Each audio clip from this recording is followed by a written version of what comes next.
Okay, every time I go to the boat launch, I get questions about my kind of hybrid kayak and all the modifications I did to it. People are always asking me questions about it. So I thought just for fun, I'll make a video and just kind of go over some of the things that I did for anyone who might be interested in doing something similar. So basically what this is the Pelican Power 100 Catch.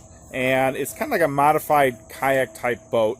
It can be paddled like a kayak, but it also is already pre-built for a trolling motor. So the battery actually goes in this front compartment here, and the motor has a mount already set up for it right there for a trolling motor, or it can handle, I guess, up to a 2.5 horsepower gas motor. So it's kind of a fun little fishing boat, and I've been having a lot of fun with it over the summer, mostly just doing the upgrades to it. So the first thing that I did is this little cart that I kind of built for it, and that really helps out when I go to the boat or to the lakes. Not all the lakes have a boat launch. Most of the ones I go to do, but basically that's the little cart I use, and I can haul it all set up, pre-set up just like this. I can put it right in the water, just launch it like a regular boat. I just basically push that cart into the water. Eventually the water takes the boat, and it just slides right off the cart. I even have a little weight down here, a little anchor that I put on there to make sure to sink this cart, because with the tires and the wood it kind of floats a little bit. Over here I have the 5x8 trailer. That's actually what I have had. I've had that trailer for years. So that's what I had to haul this with. So that's kind of the other reason for this cart, is it allows me to take this boat and push it right up onto that trailer really easily. And that's one thing I really kind of recommend to anyone if you're going to be getting a kayak or something like that. Always think about what are you going to do when you have to transport it. You know, how you're going to work with that. You can see there's a little white bracket right here, and there's one on the other side. That's just where the belt goes through when I tie this thing down to the cart. And it just goes through those rails right there. And in the back of the cart here, I have a little ball, kind of like for a trailer. A little, can't think of what it is, like a ball hoist right there. And I have this little dolly, and this allows me to easily push it and pull it around the yard or around the boat launch area, or even areas that aren't a full boat launch area to get down to there. I do have another device I built that goes in the scuffle holes. It's a bit smaller than this for really, really tight spots, but for the most part, I use this cart everywhere I go, and it works out really, really good. So let's take a look at some of the kind of little enhancements I did to it. My goal, before I get started, was to be able to sit frontwards in this boat and control everything about the boat. Control the trolling motor, steer the trolling motor, that type of stuff. And so that was kind of my overall goal, and also to make sure this thing's super stable, and amongst a few other things. So the very first thing that we have here is my fish finder, okay, and that's the Garmin Striker 4, and right now I have it running in demo mode just to have something showing up for the filming. And this is the portable unit, which really did not cost very much more than just buying this unit by itself and mounting it to the kayak or to the boat. But I thought, you know what, it's actually easier for me to have this little portable unit. It has a battery inside of there, and the transducer for it is right there. It runs right through that little pipe, and that's just a PVC pipe. And what I did is it goes in that scuffle hole right there, and I have a male and female adapter on two ends of PVC pipe. When I screw them together, they kind of clamp themselves around that scuffle hole. That's how it stays in there. And then the other end is bolted to the transducer, which you can see is sitting right there, a little black thing underneath the boat. So it's nice and tucked away. So one thing this boat is kind of nice for is it made a spot for the transducer. So that actually works out pretty well. And I usually just keep this thing right in front of me, and then I can just read what's going on right there. So I actually really like this. This actually turned out being pretty good. Yeah, this little hatch right here, not really much to it. It's just the battery. That's where the battery stores. I also have an optical cable. So what they did in the boat, just so you know, is you can hook the battery up here. It goes all the way down to the back. It has a plug right there where you can plug it in and then wire it to your trolling motor. Well, I also made a cable so I can put the battery back here if I want to. So the other little enhancement that I did right here is I built this kind of little offset thing, and it holds the paddle. Because I always, even though it can take a motor with it, I always carry the paddle. There's many times, or not many times, but a couple of times where I have to paddle the boat because the motor is too shallow, or it's in just too thick of weeds or whatever, so it's got a paddle to get out of it. And so I always keep this kayak paddle with me. The problem is, I did initially have it mounted here on this side right here, and it kept falling off. So I then had it mounted on this top bar, and the problem was it would block these two pole holders right here. So I didn't like that. So I built this little offset right here that offset the paddle so it does not block those holes. And also I have my outriggers sitting here, which I'll talk about in a minute, and you can see the paddle clears the outriggers really well right there. So that actually works out really nice. I have the paddle always with the boat, really nice, easy to put it, or place to put it, works out great. Come here, these are what I call my outriggers. They add it for added stability. This boat is a pretty stable boat to begin with, but with these things on there, it basically doesn't flip at all. I've tried, and it won't tip over at all. So I can stand up in this boat, sit down in this boat, do whatever, and it's fine. So basically, they're just these pontoon buoys. I just, put a rod through them. You can kind of see where the bolts are on the ends there. And I just ran some PVC around, and then I have this union right here. And the reason I do this union, this right here, is because when I put this on, I always want to tilt it just a little bit up, just to get a little bit of that kind of angle of deflection for the water, and that's what I do. I have one, of course, on the other side as well. See right over there.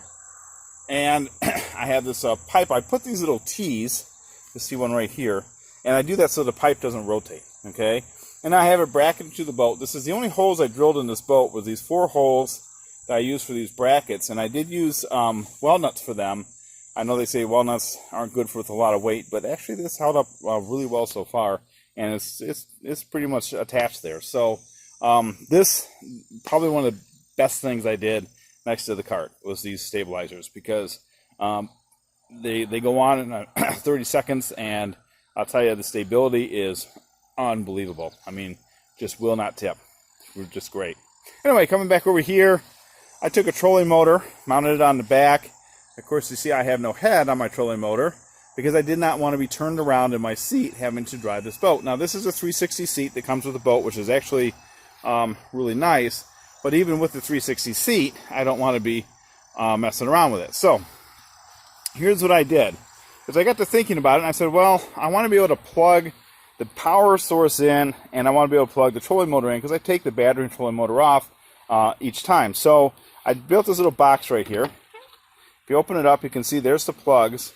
And the green one, which is right here, that one is the power coming in from the battery.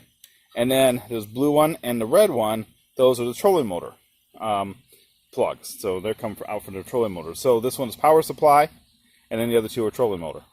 All right, and then just go in this little case. And this case is fine for, rain gets on it or whatever, kind of puts a cover on. It's technically a waterproof box. And it runs through a cable here, which goes to this gray box, which is basically my control box. And you can see right here, that shows me how much is left of this battery. So there's 62% of this battery left.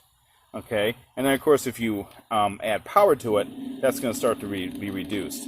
But you can see that I have back there, I'll run it again. There are my 5 speeds forward. Okay, and then I've got reverse. Alright, so I'm able to run this motor from this control box right here. I never have to turn around and do anything with it. This actually works out really nice. It really wasn't that big of a deal to take that little control unit out and put it into this box. So that was actually how I add power to it. How I actually steer it, I had a couple different prototypes I did, but this one so far is working out the best.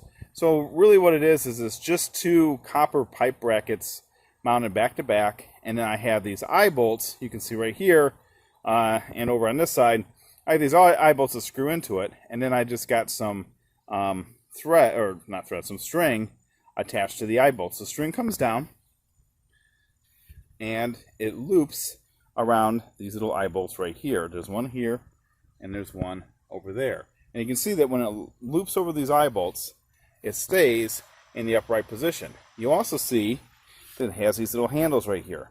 So if I take it off the eye bolt, if I take the string off the eye, or the black string off the eye bolt, I steer it if I just put my hand in these little handles here, and it steers, just fine. The other huge advantage to this, and it's absolutely huge, is a lot of times you get into the weeds. So I'm going to kind of zoom up this way.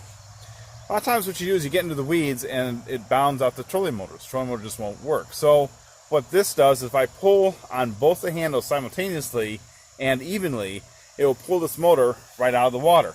And if the motor's running, it's going to spin those weeds right off it in a second. Okay, so I can have my motor bound out in weeds, and then 5 seconds I can have the thing cleared and pop back in. I can just keep doing that. Or if it's just too weedy, too bad, I can just pop it up, lock it over the eye bolts, and I'll just paddle it for a little while until I'm out of them. That works out really nice. I can also pitch this motor up just slightly. So I've been in situations where I'm in some really shallow water. I mean, I don't need much, maybe a foot to run this motor, and say I'm in 9 inches or something like that. I can just pop this motor up a little bit, just tilt it a little bit, and it will allow me to get through the really shallow water. Now, what allows that to happen is I took this little band iron right here, and it's actually a hose clamp, and I clamped in, it's hard to see, but it's just this little guy right here, and I clamped that in so that it does not lock into this mechanism. So basically what's happening is this motor would just swing freely. So if I was to take it off of the string brackets right here, it would just basically fall down in place to where it's supposed to be, and then going in forward motion, that would be pushing the motor more back towards the boat, so it's just going to stay in place. It actually works out beautifully. If I go in reverse, then yes, I do have to put a little bit of pressure on here, so there I do have to turn my chair around and kind of steer it that way, which is not a big deal because I very rarely go in reverse. But this has turned out so far to be the best steering mechanism, because it's not so much that I want to be able to steer it, but I also want to be able to pull it out of the water without having any issues. So that worked out really good. And that's really kind of about it for all the enhancements and things I've done to this boat, but it has turned out to be a really fun project. Didn't really cost a whole lot to do. Actually, more cost than prototyping different, trials of doing things until I finally got something that worked. But, if you have any, how did I do something? You want to see other videos on how I actually did it? I'll be more than happy to, film a couple of those or talk more about it. But anyway, that's pretty much it for my modified Power 100 by Pelican.